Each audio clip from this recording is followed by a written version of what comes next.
کومه خبرو کو د یوکلیپټس د کلاسیفیکیشن نو دا کینګډم پلانټي سره د تعلق د ظاهره خبره دا یو پلانټ دی او دی فیملی چې دا غ مارټیسی دا او جنس یوکلیپټس دی او دی سپیشیز کومه وګورو نو more than 700 سپیشیز د دي په ټوله دنیا کې موجود دي او دا ماحول کې ډیر اهم کردار ادا کوي یعنی د هر سیز چې دی کنه الله بس نه پیدا کړی د هر سیز څه فائدې مشته او نقصانات مشته نو بیا انالیسس کول پکاري کم سیز فائدې زیات وي هغه بیا انوایرنمنت کې پاتې کول پکاري او کم سیز نقصانات زیات وي نو هغه بیا د ماحول نه الیمینیټ کول پکاري او هغه ختمول پکاري نو په دې ویډیو سیریز کې موږ مکمل دي فائدې لټو او د نقصانات باندې هم خبره کوو چې دي فائدې زیات دي او که نقصانات زیات دي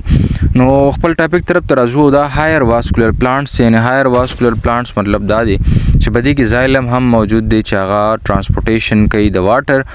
او فلویم هم په دې کې موجود دی چې هغه ترانسپورټیشن کوي د فوډ او دین علاوه دا یو انجوسپامز دی انجوسپامز مطلب دا دی چې په دې کې فلاور هم جوړیږي او په دې کې سیډز هم جوړیږي نو دا انجوسپام دی او په ټوله دنیا کې دا سپیشیز چې دی یوکلیپټس چې کوم سپیشیز دی هغه ډېر زیات خواره شوي دي